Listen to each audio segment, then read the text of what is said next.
So recently there's been a lot of noise around AI replacing jobs. Everywhere you look, people are either scared or overhyping it.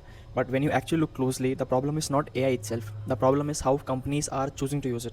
Because AI, if used right, doesn't replace humans, it upgrades them. And the best example of this is IKEA. A few years back, IKEA was facing a serious scaling problem. As their online sales started growing rapidly, their support costs were growing even faster. For every 1% increase in online sales, their contact center costs were increasing by almost 4%. At the same time, only around 60% of their customers were satisfied with their digital support experience. When they looked deeper, the issue was very clear. A huge chunk of their workforce was stuck handling basic tier 1 queries like order tracking, stock availability, return and refunds. Basically, high cost human effort being used for low value repetitive work. So IKEA decided to fix this at scale. They launched an AI assistant called Billie AI built on Google Cloud, and the impact was immediate.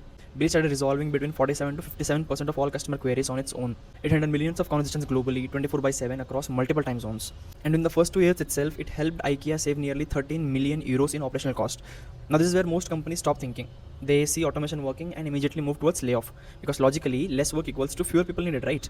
But IKEA didn't follow that approach. Instead, they looked at the remaining 43 to 53% of queries that AI still couldn't solve. And these weren't simple questions. Customers were asking things like, will this sofa fit my room? How should I design a small workspace? What furniture combination would work best?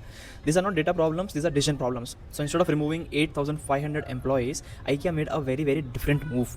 They reskilled them. These employees were trained in space planning, interior designing basics, 3D visualization tools, and customer consultation. And their role completely changed from call center agents to remote interior design consultants.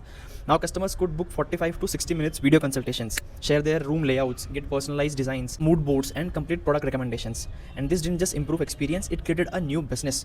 By 2022, IKEA generated around 1.3 billion euros in revenue from these remote consultations alone.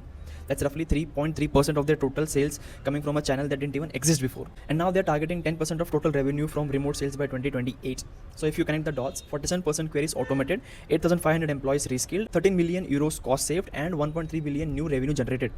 This is the real shift. AI is not just a cost cutting tool, it's a value creation tool. If you use AI to remove people, you optimize margins. But if you use AI to upgrade people, you create entirely new revenue streams. And there are two very clear business lessons here. First, automation should not be the end goal, it should be the starting point, because removing low value work only creates an opportunity, and the real value comes from what you choose to do with that freed up capacity. And second, your existing workforce is often more valuable than you think, because instead of replacing people, if you reskill them and move them closer to revenue generation roles, you unlock entirely new business models without starting from scratch. And that's exactly what IKEA understood. Most companies are still busy cutting costs, very few are building new value. Let me know what your thoughts are about this in the comments down below. Thank you so much for watching. I'll see you in the next one.